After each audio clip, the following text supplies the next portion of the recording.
మధ్యంతర బెయిల్కు నో, బండి భగీరథకు హైకోర్టులో చుక్కెదురు. నా కూతురి పరిస్థితి చూస్తే ఆందోళనగా ఉందని భగీరథే అన్నాడంటే అర్థం చేసుకోండి. మేం పెంచిన చిలాకి పిల్ల మాకు లేదు. ఠానాలో ఆ 5 గంటలు వేదన భరితం. బండి సంజయ్ ఇంటి నుంచి భయంతో బయటికి వచ్చాం. శారీరక సంబంధం కోసం నా కుమార్తెపై పదే ఒత్తిడి తెచ్చాడు. మొబైల్ ద్వారా క్షమాపణలు చెప్పాడు. బాధ కలిగించానని అంగీకరించాడు. భగీరథ్ స్వేచ్ఛగా తిరగడం బాధేస్తుంది. విచారణ నిష్పక్షపాతంగా, స్వతంత్రంగా, న్యాయబద్ధంగా జరగాలి. బాధిత బాలిక తల్లి బహిరంగ లేఖ. బాధితురాలు మైనర్గా నిర్ధారణ. డీసీపీ బాధితురాలు మైనర్గా నిర్ధారణ. డీసీపీ మొత్తానికైతే బాలిక మైనర్ అనేది తేల్చిపారేసిండు.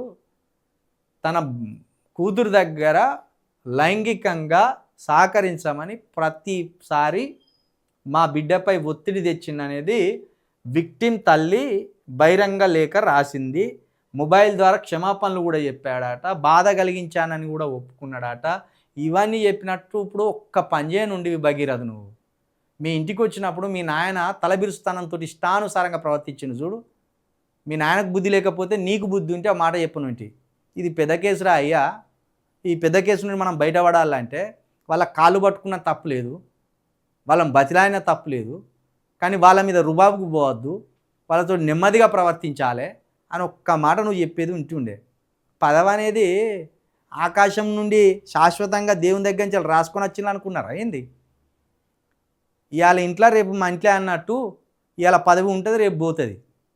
పదవి మొత్తం నీ అయ్యాకే మొత్తం శాశ్వతంగా రాసుకొని వచ్చింది అనుకుంటా. అలా జనాలు ఎగిరి తన్నితే ఎక్కడ పడతారో అర్థమైందా? సామాన్యులు ఎగిరి తన్నుతే ఎక్కడ పడతారో అర్థమైందా? నీ పదవి ఎక్కర రాదు, నీ పరపతి ఎక్కర రాదు, నీ పైసా ఎక్కర రాదు. చూడు ఎట్లా దొంగ బారిపోయినట్టు వారిపోతాను. ముఖం చూపించలేని పరిస్థితిలో మీ అయ్యి ఉన్నాడు. ఆఖరికి నా పేరు వాడొద్దు నా కొడుకు కేసు విషయంలో అని కోర్టుకు పోయి పిటిషన్ వేయవలసిన పరిస్థితి దాపురించింది. ఎవ్వని కొడుకన్నా ఇక మీదట సెలబ్రిటీల కొడుకులు, పొలిటీషియన్ల కొడుకులు మాకు కొమ్ములు ఉన్నాయి, సమాజంలో పరపతి ఉన్నది, మాకు కావలసినంత డబ్బు ఉన్నది, మా అయ్యల చేతుల పదవులు ఉన్నాయి అని విర్రవీగితే ఇగో ఎట్లా పారిపోతాండు. కేంద్ర మంత్రి కొడుకు ఎట్లా పారిపోయాడు, ఎక్కడ దాక్కున్నాడో తెలియదు. ఎలుక పొక్కలు దాక్కున్నాడు వాడు.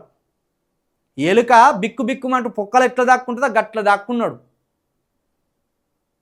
డబ్బు ఉన్నదని కావురం వచ్చినట్టు చేస్తే, కళ్ళు నెత్తికెక్కినట్టు చేస్తే, బలుపెక్కి ఒళ్ళును ప్రయోగిస్తే, మైనర్ బాలికల మీద అత్యాచారం చేస్తే ఎంత గడ్డు పరిస్థితుల్లోకి వెళ్ళిపోతాయి మీ పరిస్థితులు అనేది ఇగో ఈ భగీరథు మీద ఉన్న కేసే సజీవమైన సాక్ష్యాధారం.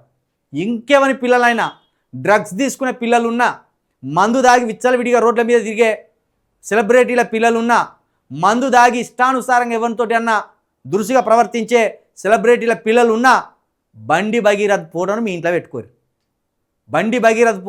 పెట్టుకోర్రి. అగో వాడు చేసినట్టు మీరు ఎత్తిరా, అగో వాళ్ళ అయ్యకు పట్టిన కథ మాకు పడుతుంది రా భయ్. ఎవరికి చెప్పుకోలేము, పీక్కోలేము, ఈక్కోలేము అని చెప్పుర్రి. పోరగాళ్ళను పెంచే సాధనగాక పైసలు 4 రూపాయల చేతిలోకి రాగానే పోరగాళ్ళను ఎద్దులను ఇడిచిపెట్టినట్టు ఇడిచిపెట్టి, గొడ్లను ఇడిచిపెట్టినట్టు ఇడిచిపెట్టి, ఊరి మీద బడి తిరిగిరారా, ఎవరినన్నా ఒడిసిరారా అంటే చట్టం ఎవరికి చుట్టం కాదు. ఏం చేయగలిగింది ఇప్పుడు కేంద్ర మంత్రి స్థాయిలో ఉండి? మహా అంటే అరెస్ట్ కాకుండా ఆపగలిగింది, మహా అంటే విచారణ పోకుండా ఆపగలిగింది, మహా అంటే ఇప్పటికిప్పుడే జైలు వేయకుండా ఆపగలిగింది. కానీ ఏమి చేయలేడిగా అంతకంటే ఎక్కువ. జడ్జి గారి బెంచ్ మీద ఉన్నది కొడుకు చిట్టా అంతా, బండి భగీరథ్ చిట్టా అంతా జడ్జి గారి దాని మీద ఉన్నది. జడ్జి గారికి ఇట్లా పెన్నుతో వీనికి 30 సంవత్సరాలు ఎయ్యుర్రా అని ఇట్లా అంటే పోయి 30 సంవత్సరాలు జైల్లో చిప్పకూడు తినాలి. 30 సంవత్సరాల తర్వాత బయటకు వచ్చినా ఇక నువ్వు పీకేదే ఉండదు. కాబట్టే బలిసిన వాళ్ళ కొడుకులు జాగ్రత్తగా ఉండండి.